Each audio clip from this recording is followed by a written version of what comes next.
Hello everyone. Now here we are going to discuss about our ninth cranial nerve, that is our glossopharyngeal nerve. So here we will discuss about the pathway and some clinical points which can occur due to any type of injury in this nerve. So let's begin first of all with the fibers which this nerve contains. It's actually mixed nerve and it contains all three fibers, firstly motor, sensory and parasympathetic fibers, and innervates all three nerve innervations. Now let's see in the rhomboid fossa where all these three innervations nucleus are present. So now this is your rhomboid fossa, and for parasympathetic we will use the black color, and for parasympathetic nucleus it has a spatial nucleus and its name is inferior salivatory nucleus. Inferior salivatory nucleus. As in facial nerve, there was a superior salivatory nucleus for parasympathetic innervation. So here it is inferior salivatory nucleus.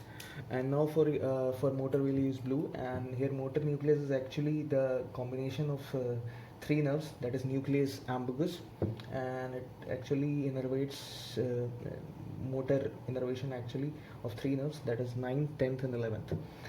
So this is your nucleus ambiguous. Nucleus ambiguous, which controls our motor secretions. Actually, the fibers arise from this nucleus for the glossopharyngeal nerves for the motor control. Now, the third one is your sensory, and as you know, it's red. And for sensory, it is a nucleus solitarius, the same as there was the facial nerve, nucleus solitarius tractus. And for facial, vagus and or glossopharyngeal, this nucleus actually controls the sensory innervation. Now from as the glossopharyngeal nerve originates from the anterior lateral aspect of the medulla, and from there it actually goes laterally in the posterior cranial fossa, and from there it exits from the cranium from a spatial foramen, and its name is actually jugular foramen. So from here all the three innervations actually exits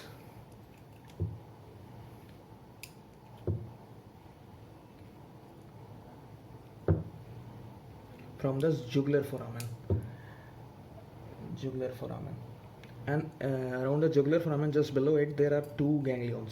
That is the collection of neuron bodies, and actually controls the sensory innervation. These ganglions are for sensory innervations. So these ganglions are actually, the first one is your superior ganglion. Its name is superior, and just below it is there is one more, that is inferior ganglion.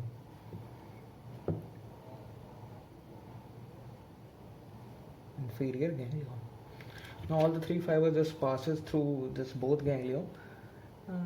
That's one, and for the black, this, and red, this. Now for according to out of these two ganglions, the only inferior ganglion gives the branches for the sensory innervations. From superior ganglion there is no branches in the glossopharyngeal. It's only collection of neuron cell bodies, just a part of inferior ganglion, you can say it as. Now from so another name you can also say for them is petrous ganglion also. Petrous ganglion, they are also called with another name, petrous ganglion. So just from here there arises a nerve that controls our actually that contains our both sensory and parasympathetic fibers. So for sensory it's our red, and for black it's parasympathetic, and this nerve's name is actually tympanic nerve. So it is your tympanic nerve,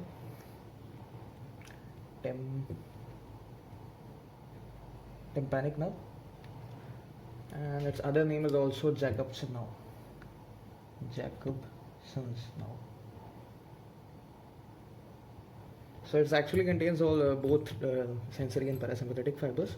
Now from here it enters our temporal bone, and from there it goes inside the ear through tympanic cavity, and just as it enters, forms a plexus. It forms a plexus. It's a plexus at the level of your promontory. Promontory is actually first turn of your cochlea and the inside the ear. So this plexus actually gives your sensory fibers to our internal ear, that is middle ear, actually to the eustachian tube or the internal surface of our tympanic membrane. So actually it goes inside. So just for the sensory innervations of our ear inside. So sensory fibers goes inside the ear through this plexus, and it's present on the promontory. That is the first turn of our cochlea at the level of inside the ear. So from this superior part of this plexus, there arises our parasympathetic nerve actually, and this nerve name is actually lesser petrosal nerve. Lesser petrosal nerve. Here the sensory innervation ends. Now continues our parasympathetic innervation. Now this lesser petrosal nerves goes inside, and it actually forms a ganglion, parasympathetic ganglion, and this ganglion name is actually otic ganglion, and this ganglion is present at the level of our infratemporal fossa, where it is present at the level of infratemporal fossa.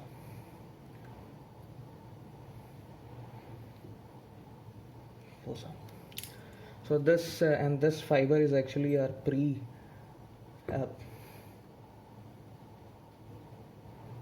preganglionic parasympathetic fibers before the formation of ganglion, this area. So now here the nerves progresses forward, and its supplies are actually a parotid gland. This is a secretion of parotid gland. This is your parotid gland. So actually the full parotid gland secretion is controlled by your glossopharyngeal nerve, not by facial nerve, as we know that the facial nerve passes through this parotid gland, but it only gives the motor branches to our facial muscles. So it does not innervate our parotid gland, but the glossopharyngeal actually controls the secretion. So this was your actually the parasympathetic innervation of glossopharyngeal nerve. So from here the nerve further proceeds. So this nerve actually now it's under the extracranial pathway, and this nerve doesn't have the intracranial pathway.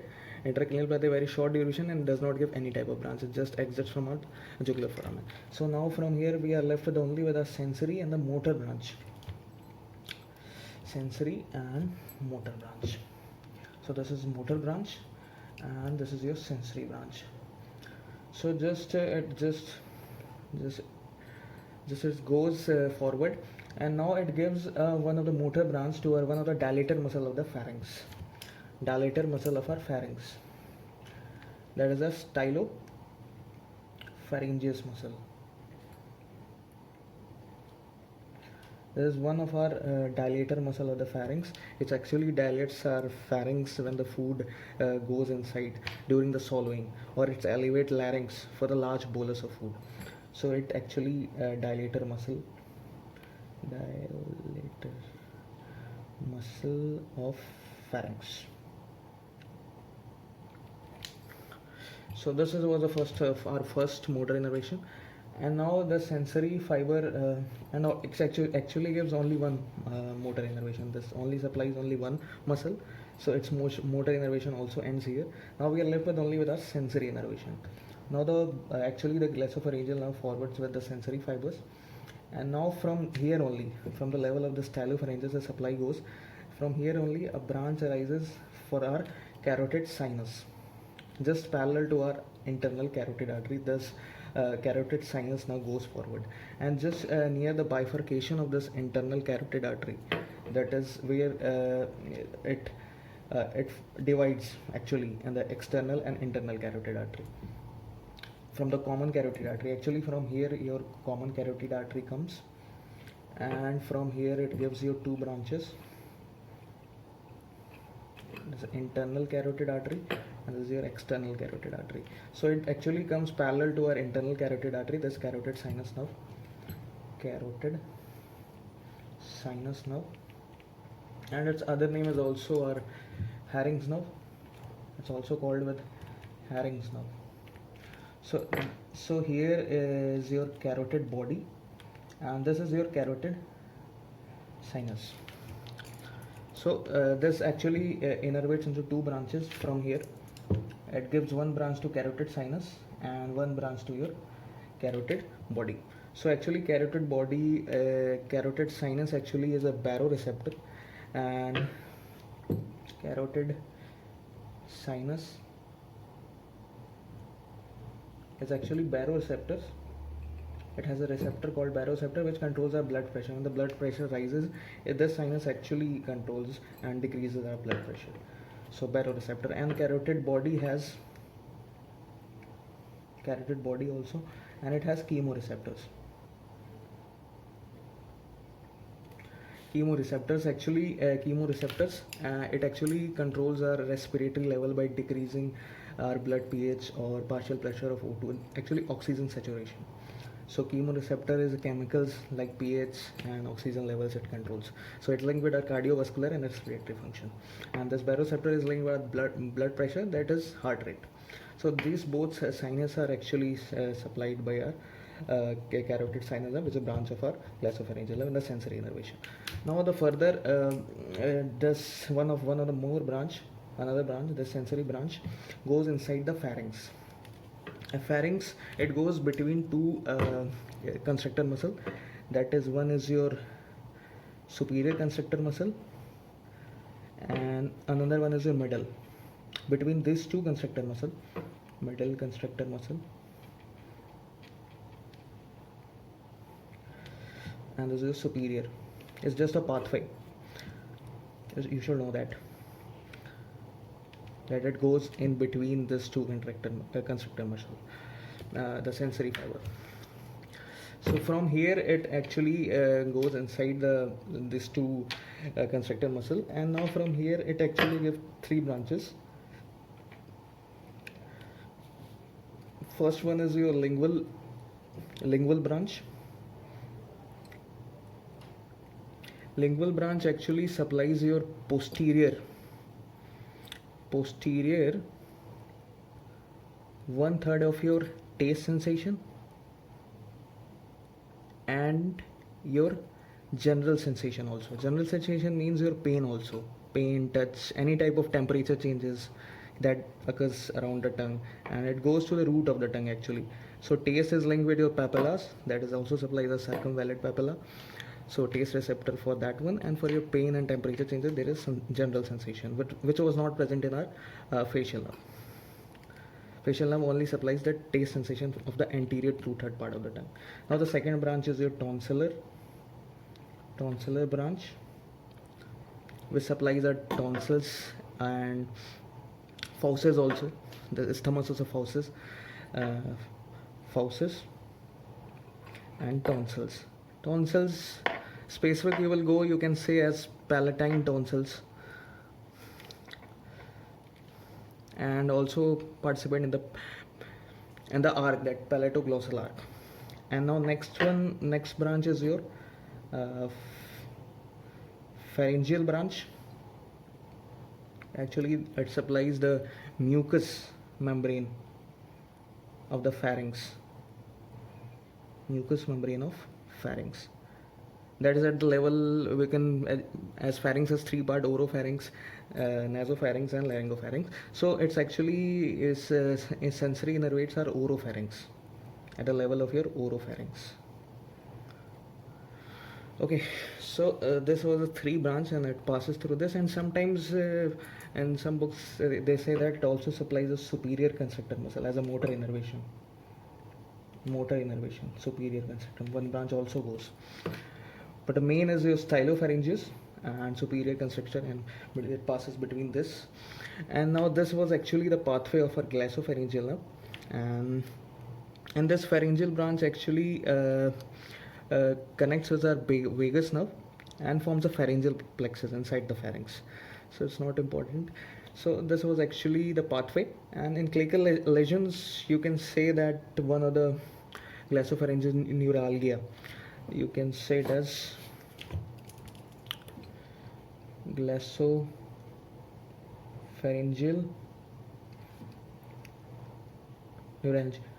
neuralgia. So it's actually the sharp pain that occurs. Sharp pain occurs at the posterior part of pharynx. At the posterior part of pharynx. It's an intensive pain. Intensive pain that occurs due to injury in our glossopharyngeal nerve. So there is no such serious glossopharyngeal lesion, but it can occur if there is an injury. There should be you're not able to sense the pain in the tongue, or there is decrease in the level of parotid gland. So these are actually their dilation, problem in dilation. So this functions actually leads to lesions. So disturbance in all this function when any type of injury occurs. So this was actually, thank you.